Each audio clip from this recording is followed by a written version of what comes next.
wasiirada wasaaradaha waxbarashada arrimaha gudaha agaasimayaasha wasaaradaha waxbarashada arrimaha gudaha gudoomiyaasha waxbarashada 18 degmo ee Koonfur Galbeed ayaa ka qayb galay shir sanadeedka waxbarashada oo sanadkiiba mar ay qabato wasaaradda waxbarashada Koonfur Galbeed. Shirka ayaa sanadkan waxa ka qayb ahaa gudoomiyaasha gobolada iyo kuwa 18 degmo ee dawlad goboleedka Koonfur Galbeed.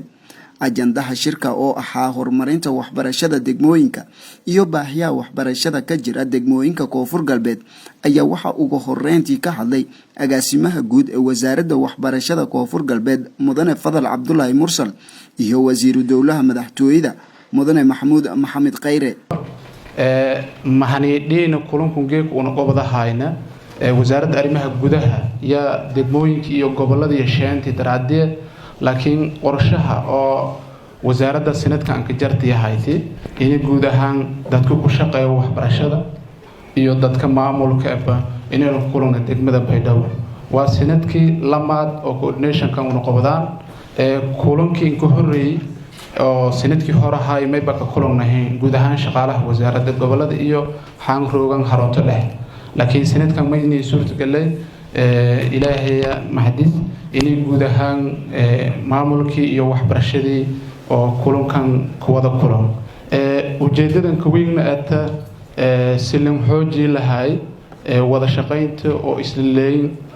guud ahaan dadkan shaqeeyahay waxbarashada iyo dadku ku shaqeeyahay degmada maamulsha arrimaha gudaha iyo wasaaradda waxbarashada kulan sidoo ambalaarn macnaha isku gooyaano la kooda hadallo sidii waxbarashada la hormarsay fuday sidii sababtay dawlad goboleedka Koonfur Galbeed gaar ahaan madaxweyne Abdulaziz Xasan Maxamed Laftigaran priority koowaad yaa waliba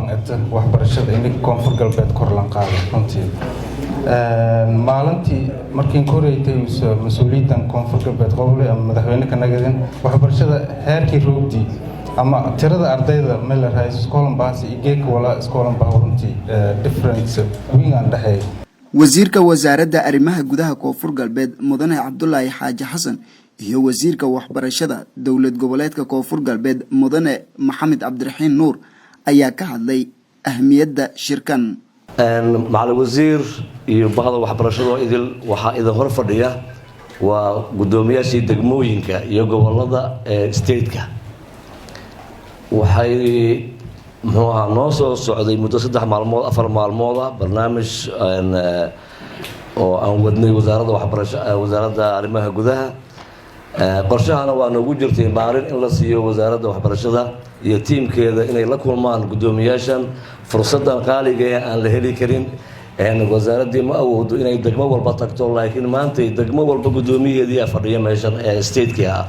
marka in fursadan wasaaradda ay ka faa'iideysato wixii hawlaha ay u hayso inay kala hadasho si gaar ah marka annaga markan waxay ahayd kaliya soo dhaweyntaas mooyee wax door ah oo aan ku lahayn male sharaf ay noo tahay maanta annagoo ka faa'iideysanayna fursadan qaaliga ah Allah subhanahu wa ta'ala nasiyay taasoo ah mas'uuliyiinta dawladda Koonfur Galbeed heer gobol iyo heer degmo iyo heer wasaaradeed arrimaha gudaha iyo wasaaradda waxbarashada fursadan qaaliga Ilaahay nasiyay